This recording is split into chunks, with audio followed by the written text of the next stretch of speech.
Hello, everybody.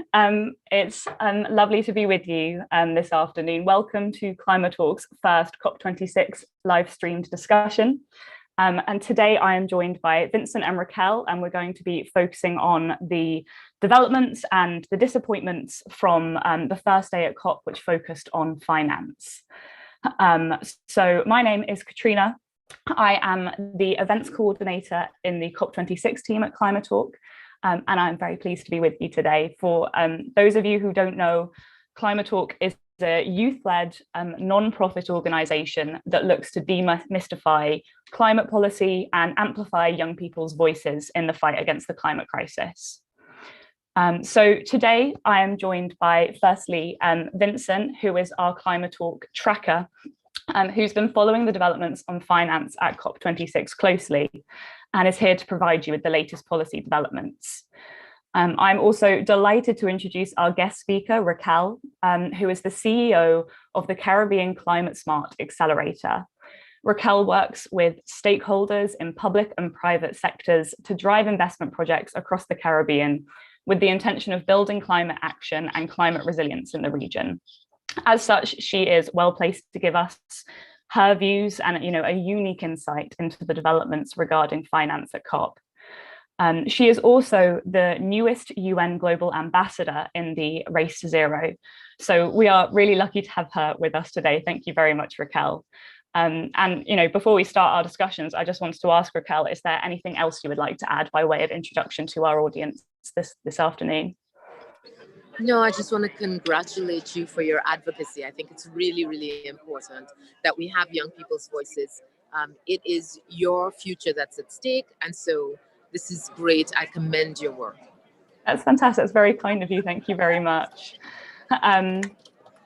So just before we begin, I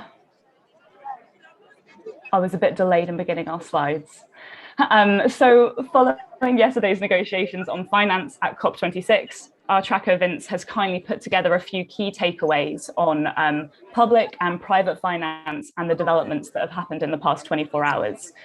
Before we really get into the meat of these, I wanted to ask Racquel, what were you hoping to see coming into tomorrow? What were your expectations? So my expectations are that we indicate to close the $100 billion gap, and that $100 billion gap, as much as it's been a struggle to get to, it is the bare minimum. And what is needed in terms of adaptation, especially on adaptation, trillions of dollars. And so we really do need to find ways to use the fuel subsidies that are currently being spent and instead focus those on climate adaptation. I think that if there is a will, there is a way. Me and Martin talked about it on the first day of COP. When leaders are deliberate about their action and they really want something to happen, they make it happen.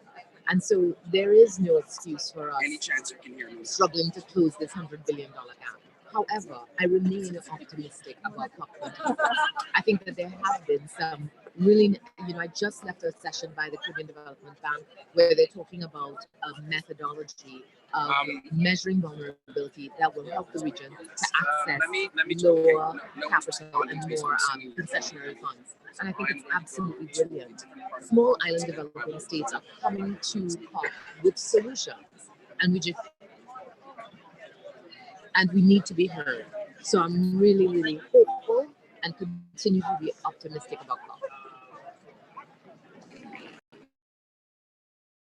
You're on mute, Kat. Yeah, thank you very much. That's fantastic. Thank you so much, Racquel. I just wanted to ask Vincent if you had anything to add about the kind of unresolved issues coming into yesterday. Obviously, as Racquel's saying, that $100 billion and indeed generally climate action for small developing states and finance. But do you have anything else to add on that? Well, I think in terms of unresolved issues, there was a widening gap leading up to COP26 where developing nations and island nations wanted to see financing come in. It had been promised for a very long time, and we were always told that it was going to come through, but unfortunately it never did. And now they're talking about being able to meet that goal now in 2023. So it's not on time. It's, I guess, now on track for the new deadline and milestone that they've set, but arguably it's not enough, because I think that was what was being said prior to COP26 coming in, that finance was going to be a major topic that needed to be addressed, based solely on the fact that there's been a lot of pledges that have been made, especially as far as finance is concerned, and they haven't always been realized. But so far into COP26, there's been, I would say, a positive discourse in terms of wanting to meet those funding guidelines and meet those funding, at least milestones, or talking about it, but there hasn't been realistically any new pledges from global governments. We're seeing a lot more from the private side, which has been quite encouraging to see. And I'm looking forward to see what the rest of the week unfolds. Yeah, absolutely. No, that's really interesting. Thank you so much. I think one of the very interesting big ticket items that you highlighted here, Vince, on your second point, and certainly I saw quite extensively covered in the news, was that commitment by, I think it was 20 countries, to the diversion of funds to low carbon energy from 2022. Racquel, did you hear at all about that? You're obviously there right now. How was that, finding out about that at COP26? And do you feel that that's, in line with the kind of positive mood perhaps in developments yesterday, or is that, is there still a lot more to be done that covers up? I've been asked a lot about the concept of, do you think that's enough? It's never going to be enough unless the warming is trending down. Mm-hmm. So, but we applaud every step. It's as we were talking about the 100 billion commitment. In the Caribbean we have a saying, it's a day late and a dollar short. But better a day late and a dollar short than not at all. So let us continue to push. We need to be able to push with optimism and hope and positivity, because otherwise, all we will get is two sides just standing off. So we're hearing a lot of action. Like you, I am also encouraged about the moves and the announcements by the private sector. Certainly Jeff Bezos' announcement and his support for 30 by 30 was something that was really, really exciting for everyone. So again, and some of that money will come to the region through our partners. So we are hopeful that announcements continue to come through and things that we've expected and hoped for happen.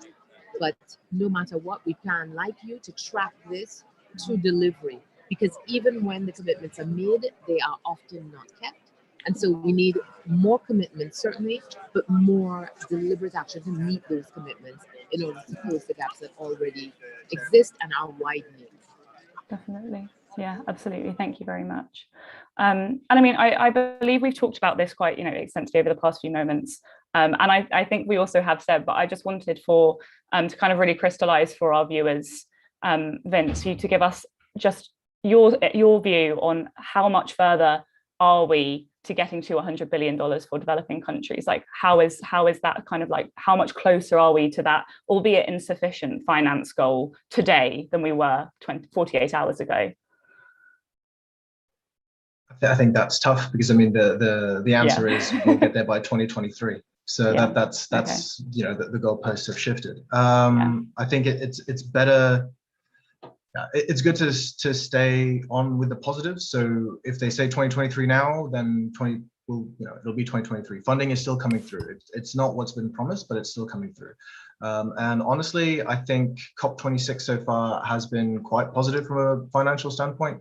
I think considering how the pre-COP went in Milan, and then some of the tensions that seem to be boiling over at the G20 ahead of COP26, it felt like we might be at an impasse. But it does feel like there is movement, and I think it has been pushed by the private sector. So I think the 100 billion goal might not come till 2023 from governments, but I expect that will probably be replaced in some sort by funding through private institutions. So we have been seeing quite a few things from there. Yeah, so I was a part of a dinner last night with some other non-governmental organizations and nonprofits like ours, and the number of commitments that they had been able to close during the day just yesterday, and new commitments and corporates reaching out to them to pitch in and then support. There is absolutely momentum taking place on the ground. All of the announcements will not come out at once. I think there will be a lot of post-COP announcements as well as the details is negotiated. But I think the private sector, more than the governments, are stepping up right now. And that's exactly what we need. Brilliant. Yeah, no, we're going to talk about private sector a bit more even later in this chat. I'm very excited to hear more about what you both have to say about it, because that sounds very, very heartening and also very, exciting. And indeed, with things like that dinner you went to last night, Racquel, that's the sort of thing that many of us not at COP, or indeed just not involved in those kind of circles, just wouldn't know. So thank you very much for those insights. That's so valuable. Just before we move on to talking about private sector a bit more in depth, Vince, I wanted to just ask you about these partnerships between developed and the public sector. If you could elaborate a bit on that and how that figured yesterday in the finance negotiations. Absolutely. So actually, like Racquel mentioned, there's been a lot of negotiations that have been going on, and I think we are going to be seeing a lot more of them come to light over COP or after COP.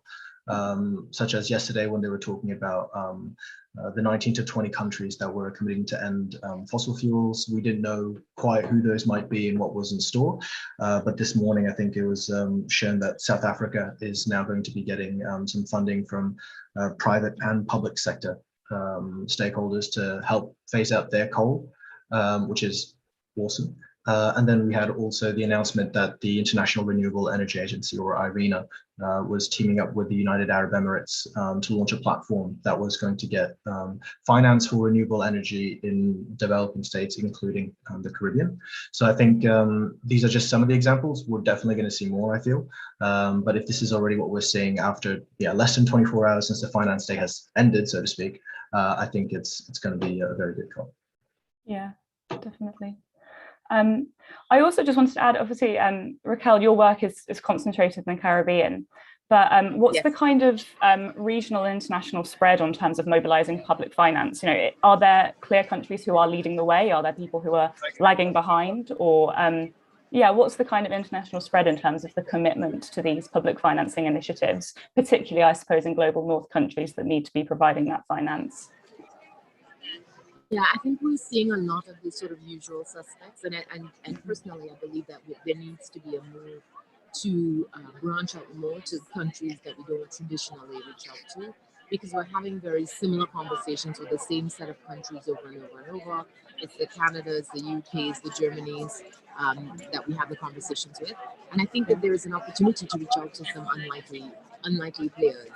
Certainly UAE is entering the conversation at this point as well, but I would love to see us talk to different and to be a little more strategic about the conversations that we're having, because some of the countries, who are rarely ever approached, they might be ripe for an opportunity to commit more. So I think we do need to be having those conversations as well. Yeah, absolutely. No, thank you very much for that. That's all very interesting. So I think now around halfway through our session, and I mean, given the sort of tidbits that you've given us so far about what the developments in private finance were, I'm keen for us to move on to talking about private finance. So, I mean, we'll talk about all these main points, in depth throughout the next 20 minutes or so. But I mean, Vincent, you start us off. What do you think was the most exciting development in private finance that you've seen over the past few days? What are you most excited about? Definitely the Glasgow Financial Alliance for Net Zero. So I think that was a big ticket item, but at least I wasn't seeing coming out of COP. I didn't expect there to be quite a shift from that standpoint financially, but it's really interesting to see that I think it's 450 companies that are worth roughly, I think it was 130 trillion. Yeah, look at my notes. 130 trillion that are looking towards financing the transition to net zero. I think that is quite an investment. Obviously, it's not the 130 trillion that's going into it, but it's companies who've got that capital, who've got that reach. But I think the most interesting thing is not necessarily the creation of the alliance or how much money that they can have access to, but it's more the concrete plans that they've got in place to actually, get to net zero. Because you can commit a certain amount, and like Racquel said, there have been commitments and pledges in the past, but what makes this different to those ones? So, we've already been talking about the 100 billion that hasn't come to fruition. So is the Glasgow Financial Alliance for Net Zero going to set milestones? Are we going to see continuous tracking towards seeing where this money is going? or is it just another pledge or commitment that we are unsure where it goes? I think that's going to be the biggest question for it. Yeah. Sorry, just a brief clarification before we move on. The Glasgow Financial Alliance for Net Zero, is that like, what's the sort of kind of private sector organizations which are involved in that? Is that really big companies? Is that a lot of like pretty small companies? I mean, I don't know if you have a picture on that, but Jeff. Yeah, no, I think my understanding of that is it's 450 companies, major corporations that are dealing with services and finance. So they have some reach and they have some capital that they can put together to help with net zero and reaching net zero. And so, yeah, I think it's very interesting that and encouraging that you have such a coalition of companies come together to try and work towards something. I think it does make them stronger, but we still need to see where and how they're going to be implementing their finance solutions. Yeah, absolutely. Racquel, I know you work quite extensively within mobilizing private finance, working with public and private sectors. So, I mean, I'll start off with a broad question, then I'll ask you some more specifics. But I know that you were involved quite a lot in a lot of sort of discussions yesterday, and I just wanted to ask you what, on a personal level for the Climate Smart Accelerator, how did you feel after yesterday? How do you feel that your organization is sort of looking to sort of develop in the next few months, I guess, especially off the back of these commitments at COP26? Don't know if that's too kind of broad a question, but I'm just interested. Oh, Racquel, you're on mute. So sorry about that. We're incredibly invigorated and we're incredibly invigorated. One, we're collaborating with some great partners. We met yesterday with Rocky Mountain Institute, and they're introducing some new instruments that we want to be a part of, that will bring new funding to the region, that will help repair some projects. We just left a presentation with Caribbean Development Bank. They have some new, they have a new framework that they're introducing, again, to help bring cheaper funding to the region. I met with IDB and IDB Invest this morning. They have tons of capital that could be made available to the region. We just need to help package the project so that they can get funding. So we're seeing a lot, the thing that has encouraged me more than anything else is the level of momentum that has been taking place over the last couple of days. There is, and it feels different. It's not a talk shop. There is, there are concrete actions taking place. So, we're encouraging entrepreneurs, especially from the Caribbean, to reach out to us for us to help package their projects. In the last 3 months, the number of investors that have reached out to us for blue entrepreneurship projects.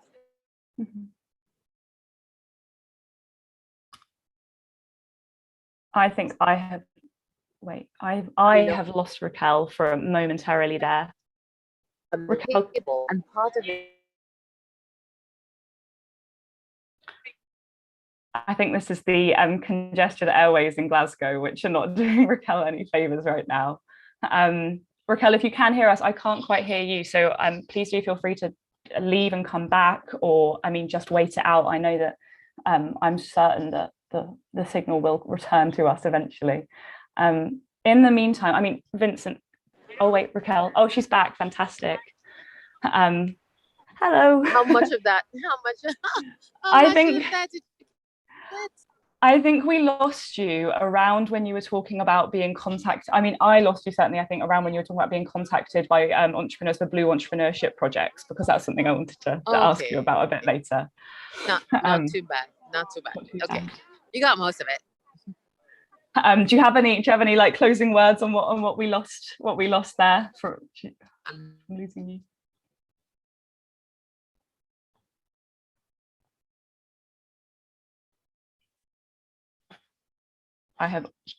Vince, have you lost Racquel again, or is this just my end?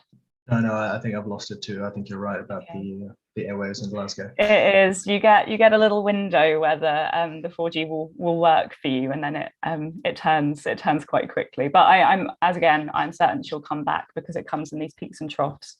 Until then, Vincent, I was wondering if you could chat to us a bit about what Bezos's Earth Fund is, because this is exciting news from a huge, internationally famous, almost sort of celebrity level entrepreneur at this stage. in a sort of time when a lot of entrepreneurs are spending a lot of money on, this kind of like entrepreneurial space race, etc. I think Racquel is just joining again, but if you could just chat us through what the Earth Fund was very quickly, and then we'll return to what Racquel was saying, that would be fantastic. Sure. Yeah. Bezos's Earth Fund has been active for quite a while, actually, and he has been investing money into conservation and climate mitigation tactics.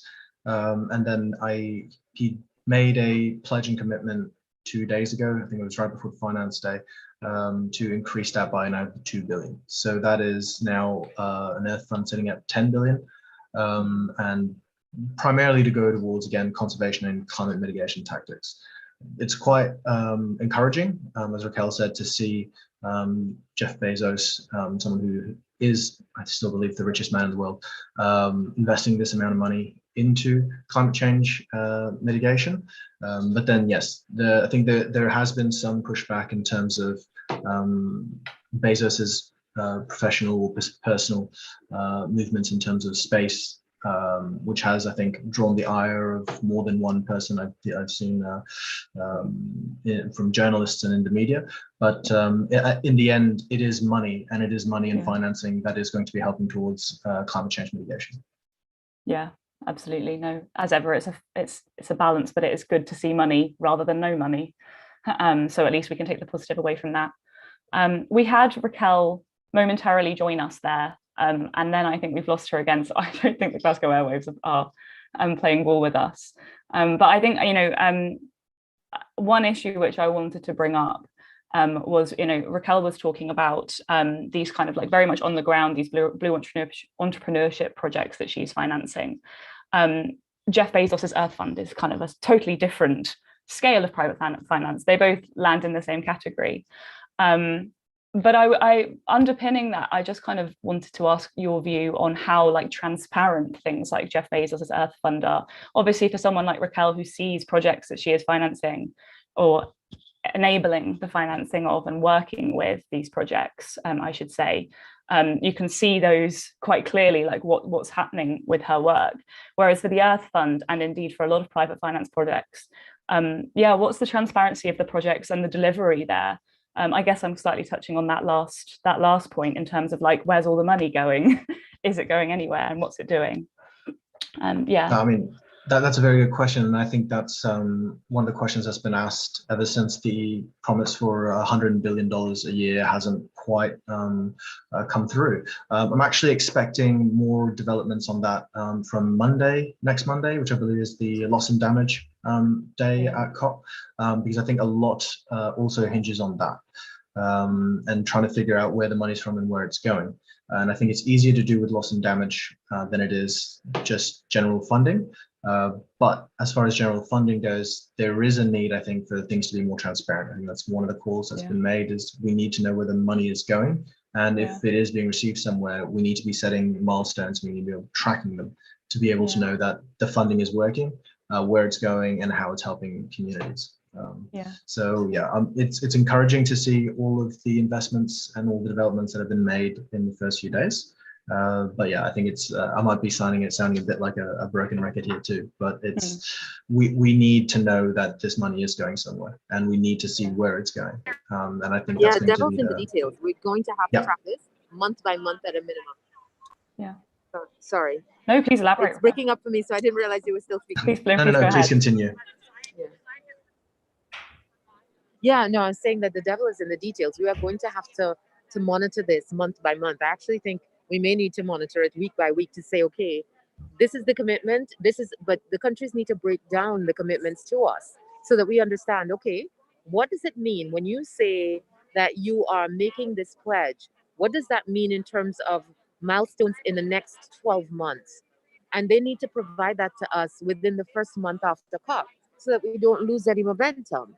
And they should provide at least 10 milestones and be willing and able to make those reasonable enough so that we can track and say, who's winning in this race to COP27? Because it can't be that we keep having conversations and those conversations aren't leading to progress. Yeah, absolutely. Absolutely.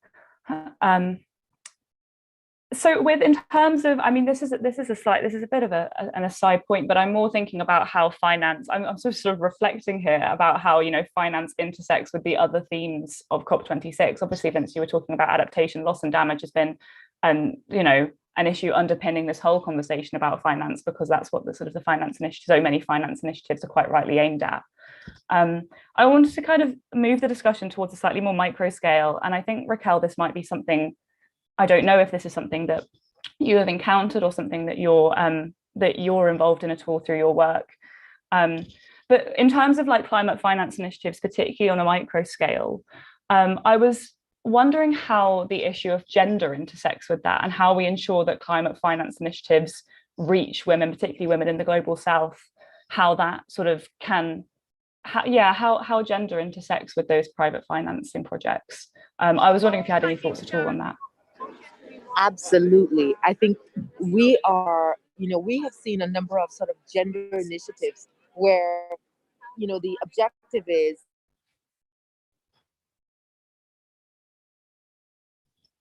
Oh, Racquel, I've lost you again. I'm so excited to hear what you have to say about that, but I'm afraid I've lost you again.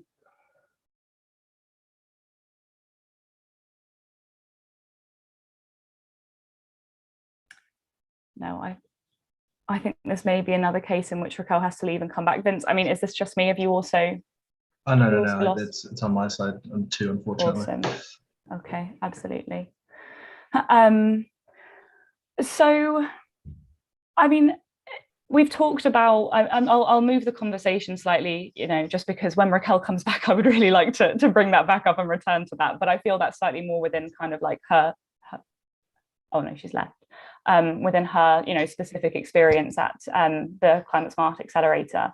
A broader question for you, Vince, just about, negotiations at COP26 on finance. We were talking earlier about, who is leading the way, who is absent.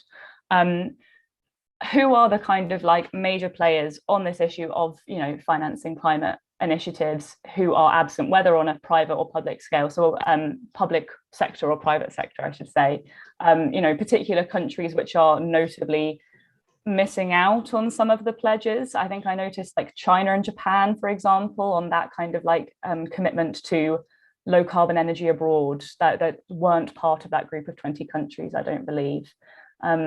Oh yeah, I was wondering if that's at all something that you came across, notable absences, I suppose.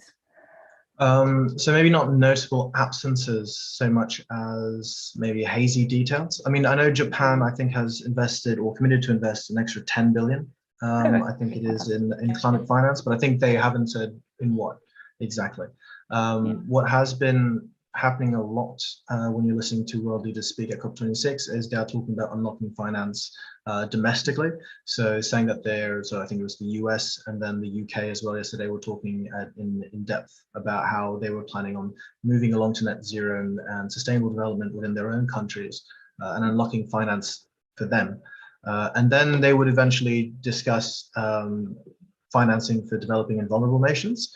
They didn't quite go into the details on how they were going to be doing that, but I believe that that's going to be, behind closed doors, and COP is still in its infancy at this stage. We're only a couple of days in, so I think we're going to see more negotiations towards that.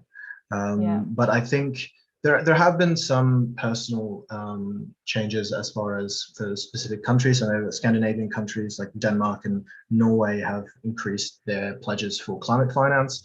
Denmark has said that they want to be giving out $1 billion by 2023, and 60% of that is meant to be going to vulnerable nations. So we're seeing more commitments like that. There are more on a, maybe not a micro scale, because we're still talking between countries, but I think it's, it is quite encouraging to see. Yeah, absolutely. Racquel, are you back in the room with us? I say hopefully. No, I think she might be. Oh no, she's dropped out again. I'm tempted to kind of like keep our conversation going, Vince, just a little bit longer, in the hope she can come back and give us those really exciting things that she had to say. She sounded so enthused as well to tell us about how gender intersects with climate finance. So I mean, I started off the session by asking you, coming into the last few days, what were you expecting out of finance, or what was unresolved in terms of finance? Obviously, finance, I think it's quite fitting that it was the first day of COP26 and that it underpins everything we're going to see next. Over the next week and a half, I suppose, terrifyingly, already over half a week through COP26. Do you have anything in particular you'd like to kind of point out to our viewers to keep an eye out for, or any particular days where you think, you know, there's going to be a lot more in terms of finance, not just generally, of course, like adaptation, loss and damage? Do you think that sort of those kind of days we should be looking for more news out of finance further on in COP26? Personally, I think finance and loss and damage are linked, especially when it comes to climate change and the climate crisis. And so I think that, yeah, that Monday the 8th is going to be a big day, I think, for a lot of just one, headlines, and two, also finance, because loss and damage was probably the second big ticket issue coming into COP. And a lot of finance has been linked to loss and damage.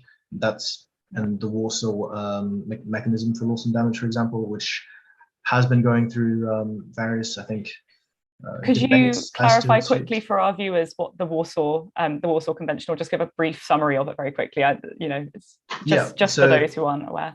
The Warsaw mechanism was supposed to be a mechanism by which vulnerable and developing states that were being subjected to climate impacts, notably loss and damage, would be able to find funding from developed countries to help them recuperate and then build back better. So on paper, it's a very good mechanism, but in action, I think it hasn't had the impact that many were hoping, especially because there has been a lot of debate over who has to pay these loss and damages, and trying to figure out the fine lines and fine details there. So I think loss and damage is going to be a very big day for that, because for vulnerable nations, for island nations, developing nations, climate change has been impacting them for quite a while already. So they have been feeling the impacts. They have been going through a range of infrastructure damages. They've seen loss of life and things like that. So they do want to get some form of finance to help them adapt, to help them mitigate. And so since we haven't been able, as a collective we, to provide that funding, I think loss and damage will definitely be the day where finance is going to come back into play. No, that's really useful. Thank you. And I completely agree and completely see why it's quite illuminating thinking about adaptation and loss and damage as so, it's bizarre that they are quite temporally separated, chronologically separated at COP26, because it's, as you say that, it's very clear that you can't have one without the other. Yeah, absolutely. I think, we're rounding out towards the end of our 40 minutes. I think we may have to, hear from Racquel again in the future, perhaps ask, if we can have another interview with her at some point, because I have so many more questions that I'm keen to ask her. So for those watching, if you are equally as disappointed as I am that the signal's not been on our side today in Glasgow, then do keep an eye on ClimaTalk's output in the next few weeks and months, because I don't have any doubt that we will try and chase her for another interview in the near future, because she has such, exciting things to say about this. And indeed, it's quite heartening, certainly from my perspective, to hear someone who is at COP26, who is, so personally involved in the finance negotiations and the need to mobilize finance and the involvement between private and public stakeholders, to say that it feels a bit different this time. Because, my last question really was going to be, as the final bullet point on this slide says, why can we expect this to be any different? You were talking about Warsaw and how that didn't quite live up to our expectations. But the hope is, as indeed Racquel says, the importance is of keeping that hope and having organizations like her own, and indeed like us to some extent, keeping the accountability and tracking that commitment and making countries live up to it. So hopefully a slightly positive note on which to end. Before we go, Vince, is there anything else that you want to re-emphasize, or anything else that you feel that I've missed, that we have missed in this discussion? I've just actually got a message from Racquel. Oh, fantastic. She's saying that it's a shame for the technical issues, but Climate Talk have been amazing. And if these other people were leaving in charge, then we'll all be well. So I think you'll definitely be able to follow up with her, I think. But I think the other important days that I'm really looking forward to seeing is the Youth Day, which I believe is either tomorrow or Friday. Solely because I think this is the first COP that has, I think, mobilized this amount of youth. And we are seeing a lot more youth delegations. We are seeing a lot more youth activity. I mean, Climate Talk is at COP, which is fantastic. And you see, for example, the rise that Climate Talk has had in the past year. I think it shows that there is really an interest and a drive to get youth representatives more front-facing during the policy making. So I'm very excited to see that. And yeah, it's overall, I think it is a positive note. COP26, I think, came up with in lead up to it was a lot of doom and gloom. But so far, I think we can be cautiously optimistic that things are moving in the right direction. Obviously, we need to wait to see and pan out. And how Racquel said, we need to see how this goes towards COP27, that this isn't just a discussion we're having. But I think that there is movement. And we need to build that momentum. Yeah, absolutely. And keep that accountability as well to make sure that all that momentum that we're cautiously optimistic about now does actually deliver in concrete projects where we want to see them and where people like Racquel want to see them. That's fantastic. Thank you so much, Vincent. Just, we've been talking about youth, we've been talking about adaptation, loss and damage. I wanted to take the opportunity to say there will be days on those things at COP. The day on youth is tomorrow. You said it was either tomorrow or Friday. I think tomorrow is Friday, so tomorrow is good. Okay. Yeah, I think I'm losing track. Well, during a COP is a COP. Days don't count anymore. But we will be, as we are today, holding live discussions the day after those topics are covered at COP. So on Saturday, we're going to be having our youth discussion, where we're also going, in each live discussion, we try to have 2 topics. Today we had public and private finance, but on Saturday, we're going to be talking about youth and Indigenous inclusion. And how those themes have run through COP, what we're happy about and what we're disappointed about, and what we want to see done better. But for every day at COP, as I say, the day following we'll be holding a live discussion event like this with an internal tracker like the wonderful Vincent. I think you're coming back to after the Science Day to talk about, after the Nature Day, talk about nature and oceans a little bit more. And external speakers like Racquel, who we're so excited to hear from. So do keep an eye on our socials for that and drop in whenever you can. As I say, there will be every day at midday for about 40-45 minutes, basically from now till next Friday. So please do join us. It would be so nice to have you all, the invisible audience who I can't see. It would be lovely to have you all join us. But in the meantime, as we've kind of rounded out for today, I wanted to say, thank you so much, Vincent. You've been fantastic. It's been so great to hear from you. And I'm very lucky to have heard from someone who knows quite so much about what happened yesterday at COP26. So thank you for tracking that for us. And also, in her absence, I want to say just a massive thank you to Racquel, to emphasize again to you all to take a look at her work at the Caribbean Climate Smart Accelerator. It sounds really exciting. I think the work she's doing sounds excellent. We wish at Climate Talk, we wish her all the best in her work. And hopefully, as I said, we might squeeze in an interview in the near future to catch up on those things that we missed out on in the past 20 minutes or so. So yes, thank you very much for joining us. And I look forward to seeing you all, the audience, in our future live discussions. And Vincent, I'll see you next week. All right. Thank you very much. See you next week.